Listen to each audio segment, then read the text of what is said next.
एक बार रामधन काशी विश्वनाथ के दर्शन के लिए अपने नगर से काशी के लिए पैदल निकल पड़ा। वह अपने साथ प्यारे घोड़े पवन को भी ले चला। रास्ते में खाने के लिए राशन व अन्य सामान उसने अपने घोड़े पवन की पीठ पर टांग रखा था। उसकी इच्छा थी कि बाबा भोलेनाथ के दर्शन के लिए वह अपने नगर से पैदल ही जाएगा, जबकि वापसी घोड़े से करेगा। चलते चलते जब दिन ढलने लगता तो वह किसी मंदिर के आसपास अपना डेरा लगाता था। आसपास से लकड़ियां इकट्ठी कर खाना पकाता और खाकर सो जाता और अगली सुबह फिर यात्रा चालू कर देता था। इस बीच वह रास्ते में पड़ने वाले छोटे बड़े मंदिरों के दर्शन भी कर रहा था। इसी दौरान रामधन प्रयागराज की सीमा को पार कर एक बस्ती से गुजर रहा था। दिन भी ढल रहा देख रामधन ने उसी बस्ती के एक मंदिर प्रांगण में पीपल के पेड़ के नीचे अपना डेरा जमा लिया और रात के खाने की तैयारी करनी शुरू कर दी। शाम हो चुकी थी, तभी एक ठग की नजर रामधन पर पड़ी। उस ठग को लगा कि इस राहगीर के पास काफी सामान और राशन है, एक सुंदर घोड़ा भी है। अगर किसी तरह ये सभी चीजें इससे ले ली जाए तो अपनी चांदी हो जाएगी। पर रात को चोरी करना मुश्किल है, क्योंकि बस्ती के इक्का दुक्का साधु संत भी इसी पेड़ के नीचे विश्राम कर रहे थे। तब ठग ने सोचा, क्यों न इसका पीछा किया जाए और अगले बसेरे में इसे लूट ले। तभी उसे ख्याल आया कि हो सकता है कि यह राहगीर केवल वही बसेरा लेता हो जहां कुछ लोग पहले से ही ठहरे होते हों। तब उसने राहगीर रामधन को दिन में लूटने का विचार किया। वह ठग अगले दिन एक संत की वेशभूषा में राहगीर रामधन से मिला तथा वह रामधन के साथ हो लिया। रामधन को भी लगा कि संत भी बाबा विश्वनाथ के दर्शन के लिए जा रहे हैं, तो अकेले यात्रा करने से अच्छा है कि उनके साथ यात्रा करें। बातचीत में सफर का पता भी नहीं चलेगा। अब दोनों ही लोग काशी की ओर निकल पड़े। ठग, जो संत के रूप में था, वह मौका तलाश रहा था कि कब रामधन को लूट कर चंपत हो जाए, पर ठग को मौका नहीं मिल पा रहा था।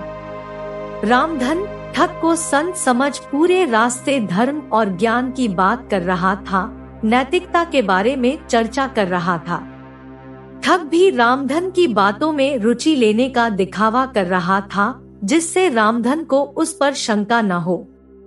ऐसे करते करते 2 दिन बीत गए, पर जल्द ही धीरे धीरे ठग को रामधन की धार्मिक बातों में रुचि जागने लगी और वह भी बचपन में अपने पिता के द्वारा सुनाई गई नैतिक कहानियां, राम कहानियां आदि याद कर रामधन से इन पर चर्चा करने लगा।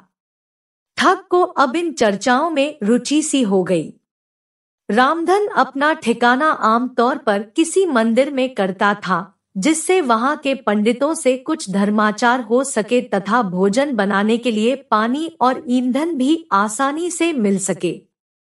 दूसरा उद्देश्य, रात में सुरक्षा की दृष्टि से मंदिर अच्छा स्थान होता है। ऐसे करते करते 2 दिन बीत गए, पर ठग को कोई अनुकूल समय नहीं मिल पाया।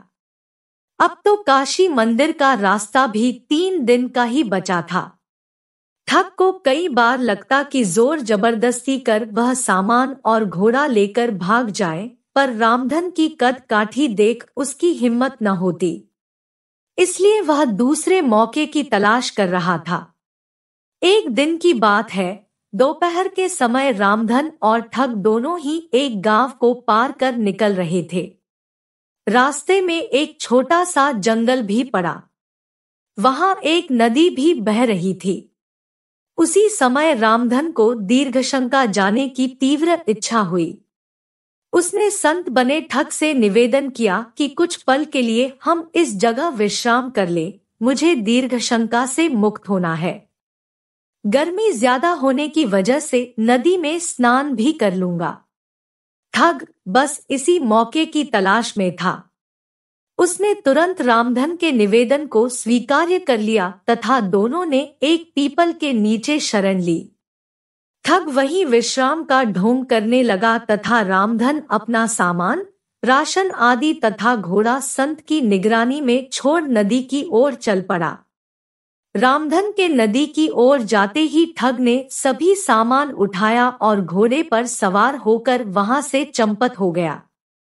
वह बहुत ही खुश था और हवा की रफ्तार से वह अपने घर की ओर चल दिया, जहां वह रामधन से संत के रूप में मिला था। इधर रामधन जब नित्यकर्म और स्नान से निवृत्त हो वापस आया तो उसे नियत स्थान पर न अपना सामान मिला, न ही संत का कुछ अता पता था। रामधन को पूरा यकीन हो गया कि वह संत नहीं बल्कि संत के रूप में ठग था, जो लूट करने के उद्देश्य से रूप बदलकर उसके साथ यात्रा कर रहा था। रामधन को यह विश्वास था कि उस ठग को खोजना मुश्किल होगा, क्योंकि रामधन इस समय पैदल है और वह ठग घोड़े पर। रामधन ने वापस जाना सही नहीं समझा, क्योंकि विश्वनाथ धाम अब 2 या 2.5 दिन की दूरी पर था। रामधन अपने अंदरूनी वस्त्र में कुछ पैसे छिपाए हुआ था, जिससे बुरे समय में उसका प्रयोग किया जा सके। सो रामधन ने ठग को बाद में खोजने की सोच काशी की ओर अपनी यात्रा जारी रखी। इधर ठग अब बहुत खुश था। वह रास्ते में एक सराय में रुका।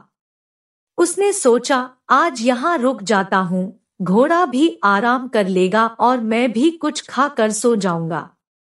कल सुबह वापस जाकर घोड़े का सौदा भी करना है। वह रसोइये को खाने का आदेश दे अपने स्थान पर बैठ गया।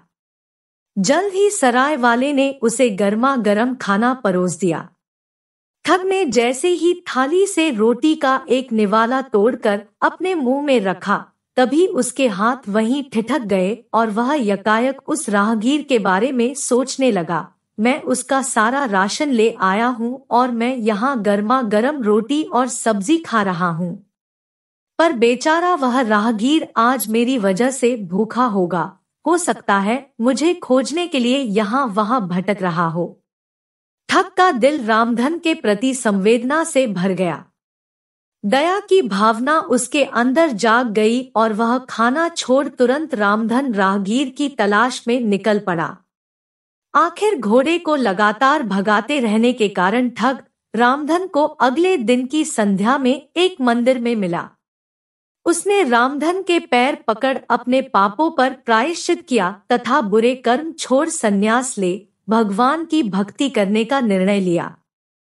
और फिर रामधन और उस ठग ने एक साथ बाबा विश्वनाथ के दर्शन किए।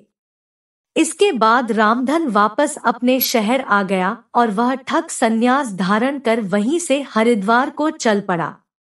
इस कहानी से हमें यह शिक्षा मिलती है कि बुरे से बुरा आदमी भी सत्संग में रहे तो उसकी सारी बुराई उसके शरीर को छोड़ भाग जाती है। दोस्तों, कैसी लगी ये कहानी कमेंट में जरूर बताएं। और हाँ, चैनल को सब्सक्राइब करें, वीडियो को लाइक और शेयर करें। धन्यवाद।